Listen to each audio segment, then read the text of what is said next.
ప్రపంచంలోని ఏ ప్రాంతంలోనైనా ఒకప్పుడు ఉన్నటువంటి సామాజిక పరిస్థితులు, పద్ధతులు, ఆచార వ్యవహారాలను, కట్టుబాట్లను తెలుసుకోవడం చరిత్ర పరిశోధనలో ఒక ముఖ్యమైన భాగం. దీనివల్ల ఆ దేశ సంస్కృతి గురించి లోతుగా అర్థం చేసుకునే అవకాశం కలుగుతుంది. ఒక్కొక్క సంస్కృతి వేరువేరు కాలాల్లో ఎలా మార్పులకు లోనైంది, వివిధ పరిస్థితులకు ఏ విధంగా స్పందించింది వంటి ఆసక్తికరమైన విషయాలను తెలియాలంటే అనేక ఆధారాలను సేకరించాల్సి ఉంటుంది. ఈ ఆధారాలను 4 ప్రధానమైన వర్గాలుగా విభజించారు. అవి శాసనాలు, నాణ్యాలు, కట్టడాలు, సాహిత్యం. ఈ 4 చారిత్రక ఆధారాల్లో శాసనాలకు ప్రత్యేక స్థానం ఉంది. శాసనాల ద్వారా ఆనాటి రాజకీయ, సామాజిక, ఆర్థిక స్థితిగతుల్ని మనం స్పష్టంగా తెలుసుకోవచ్చు. అంతేకాకుండా అప్పటి ధార్మికత, మత విశ్వాసాలను కూడా స్పష్టంగా అర్థం చేసుకోవచ్చు. ఇలా దేశ ఇతిహాస అధ్యయనంలో కీలక పాత్ర పోషించే శాసనాల గురించి ఇప్పుడు మరింత సమాచారాన్ని తెలుసుకునే ప్రయత్నం చేద్దామా? శాశ్వతమైన పదార్థంపై వ్రాయబడిన దానికే శాసనం అని పేరు. శాశ్వతం అంటే తొందరగా నాశనం కాని రాయి, లోహం, కాల్చిన మట్టితో చేసిన ఇటుకలు మొదలైన వాటిపై వ్రాసిన వ్రాతలనే శాసనంగా పేర్కొనవచ్చు. సంస్కృత నిఘంటువు అయిన వాచస్పత్యంలో శాసన అన్న పదానికి ప్రవర్తన, రాజదత్త భూమి, రాజలేఖ్యము అన్న అర్థాలను ఇచ్చారు.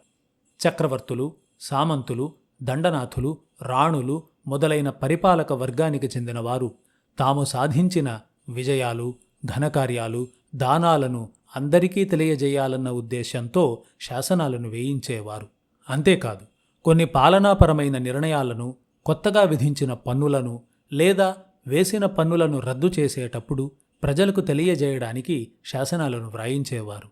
కనుక శాసనం అంటే సాధారణంగా రాజశాసనం అనే వ్యవహరించాలి.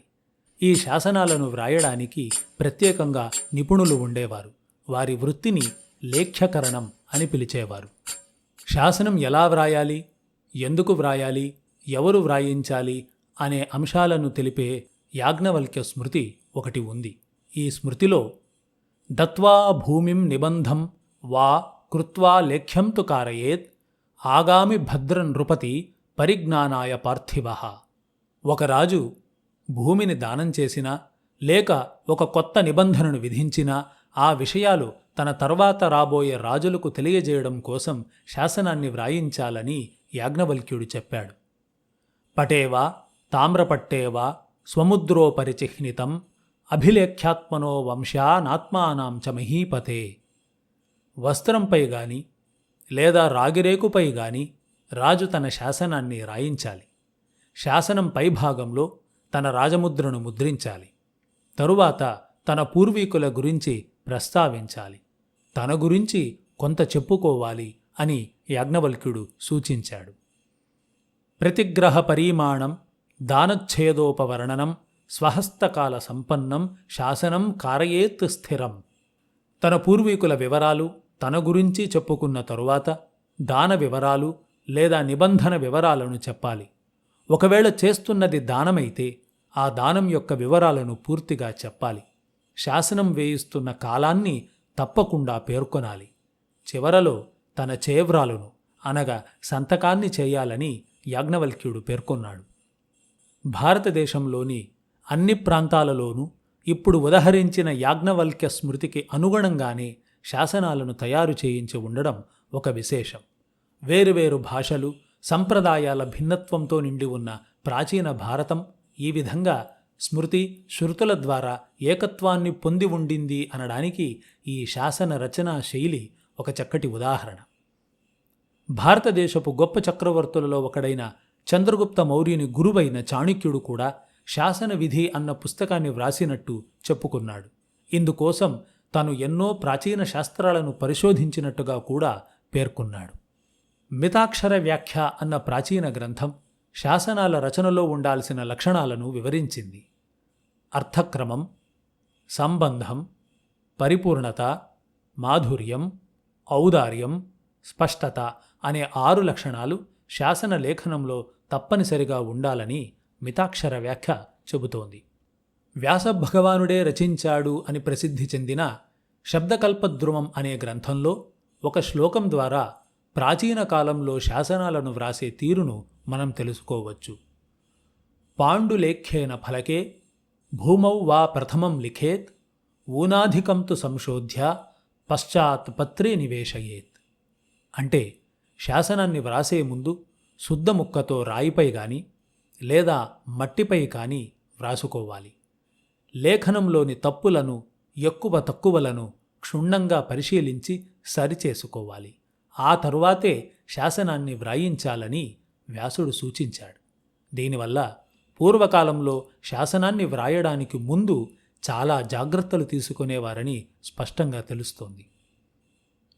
శ్రీరామచంద్రుడు మొదలైన సూర్యవంశ రాజులకు గురువుగా ప్రసిద్ధికెక్కిన వశిష్ఠ మహాముని కూడా స్మృతిచంద్రిక అన్న గ్రంథంలో శాసనాల గురించి వివరాలను ఇచ్చాడు. శాసనాలు 2 రకాలని, అందులో ప్రజలకు సంబంధించిన వాటిల్ని లౌకిక శాసనాలుగాను, రాజులకు సంబంధించిన వాటిల్ని రాజకీయ శాసనాలుగాను ఆయన వర్గీకరించాడు. దీనిని బట్టి పురాణ కాలంలో కూడా రాజులు శాసనాలను వేయించేవారని మనం అర్థం చేసుకోవచ్చు. భారతదేశంలో ఇప్పటిదాకా లభించిన శాసనాలను 13 రకాలుగా విభజించారు పరిశోధకులు. అవి దానశాసనాలు, ప్రశస్తి శాసనాలు, జ్ఞాపికలు, క్రయశాసనాలు, తాంత్రిక సంబంధ శాసనాలు, సుంక శాసనాలు, కానాపకమ్మలు, పొలివోటులు, నమ్మిక శాసనాలు, దశబంధ శాసనాలు, వినిమయ పత్రికలు, పాళ్లకమ్మ శాసనాలు, సమయకమ్మ శాసనాలు. ఏదైనా దానం చేసినప్పుడు వేసినది దానశాసనంగా పేర్కొంటారు. పాలకులను, వారి వంశాలను, యుద్ధ విజయాలను మొదలైన వాటిని పొగుడుతూ ప్రకటించిన వాటిల్ని ప్రశస్తి శాసనాలుగా పిలుస్తారు. స్థలాలను కాని, పదార్థాలను కాని ఇచ్చిపుచ్చుకునే వ్యాపార వివరాలు కలిగిన వాటిల్ని క్రయశాసనాలుగా పిలుస్తారు. మంత్రాలను, యంత్రాలను చెక్కి ఉంటే అవి తాంత్రిక శాసనాలుగా గుర్తింపబడ్డాయి. రాజులు లేదా అధికారులు ప్రజలపై విధించే రకరకాల పన్నులకు సంబంధించిన శాసనాలను సుంక శాసనాలుగా పిలుస్తారు.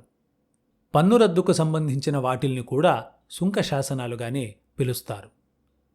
ప్రభుత్వాధికారులు అకృత్యాలను చేసిన సందర్భంలో వాటిల్ని సరిచేస్తూ రాజు లేదా రాణి వేయించిన శాసనాలను నమ్మిక శాసనాలుగా పిలుస్తారు. ప్రజలందరికీ ఉపయోగపడే చెరువులు, కుంటలు, కాలువలు వంటి వాటి నిర్వహణకు సంబంధించి వేసిన శాసనాలను దశబంధ శాసనాలుగా చెబుతారు. వివిధ వృత్తులు చేసుకునే వారి మధ్య ఏర్పడిన తగవులను పరిష్కరిస్తూ ఎవరెవరికి ఎంతెంత భాగం రావాలో నిర్ణయిస్తూ వేయించిన శాసనాలను వినిమయ పత్రికలుగా పేర్కొంటారు. అదేవిధంగా భూభాగాల పంపిణీకి చెందిన వాటిల్ని పాళ్లకమ్మలని, కులవృత్తులను చేసుకునేవారు వృత్తి పన్నుల ద్వారా లభించిన ఆదాయాన్ని పంచుకోవడం కోసం చేసుకున్న ఒప్పందాలను సమయకమ్మలని పిలుస్తారు.